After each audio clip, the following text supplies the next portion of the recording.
Bonjour à tous et bienvenue dans cette nouvelle vidéo, je suis super content de vous retrouver. Alors comme vous avez pu le voir dans le titre, on se retrouve pour un nouvel épisode concernant la série Comment devenir un trader rentable en 2024. J'espère que vous êtes prêts à prendre des notes, on passe tout de suite sur mon ordinateur, c'est parti.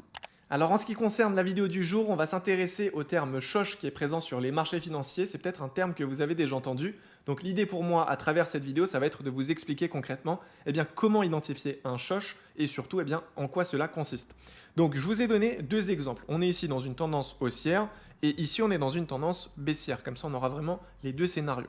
Ce qu'il faut comprendre, c'est qu'en tendance haussière, on aura des hauts de plus en plus hauts et des bas de plus en plus hauts. Donc on dira que dans une tendance haussière, on a des lows, donc des points bas qui sont protégés. Donc pour identifier un shosh, c'est pas compliqué. Premièrement, on va attendre que le point haut soit cassé. Donc en fait, on aura un boss, donc break of structure ou un cos, continuation de la structure. Une fois qu'on a eu ce premier mouvement, donc cette cassure, on va attendre que le prix revienne tout simplement faire un retracement et casser donc le dernier plus bas. Car si le prix vient casser le dernier plus bas, on ne sera plus en tendance haussière, mais on sera passé en tendance baissière. Et en fait, c'est sur cette transition qu'on parlera du mot shosh. Donc vous l'avez compris, le shosh sera situé ici, puisque le prix est venu casser le dernier plus bas. Donc à partir de ce shosh, on ne sera plus en tendance haussière, mais on sera passé en tendance baissière. Okay, donc pour l'identifier, ce shosh, avant bien sûr, on va devoir identifier un changement de structure. Donc ça peut être un boss ou un cos, c'est exactement la même chose. Maintenant, si on s'intéresse à la tendance baissière, c'est exactement le même principe. Donc en tendance baissière, vous le savez, on a des lows, donc des points bas de plus en plus bas et des points hauts de plus en plus bas également. Donc on parlera ici d'un high protégé. Ça veut dire que le point haut sera à chaque fois protégé en tendance baissière.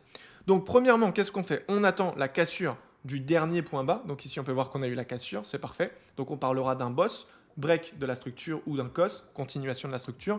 Et après, quand le prix va se retourner, naturellement, si le prix vient casser le dernier point le plus haut, on ne sera plus en tendance baissière, on sera passé en tendance haussière. Donc on parlera ici d'un shosh, puisque c'est à l'aide de ce mouvement qu'on aura le changement de tendance. Donc vous l'avez compris, le shosh, c'est un peu la transition entre une tendance baissière et la tendance haussière, ou entre la tendance haussière et la tendance baissière. Donc vous l'avez compris, c'est pas très compliqué à identifier sur le marché. Donc voilà, je pense que j'ai pu faire le tour du sujet. Si vous avez des questions, n'hésitez pas directement à me les poser dans l'espace commentaire. Et si certains veulent peut-être accélérer leur processus d'apprentissage, n'hésitez pas à consulter directement la description, car pour cette occasion, j'ai décidé de vous offrir 5 heures de formation de trading. Donc c'est vraiment une formation complète, vous y retrouverez énormément de valeur. Donc n'hésitez pas à consulter tout ça. Et quant à moi, je vous dis à demain 18 h pour une nouvelle vidéo. D'ici là, prenez soin de vous. Ciao!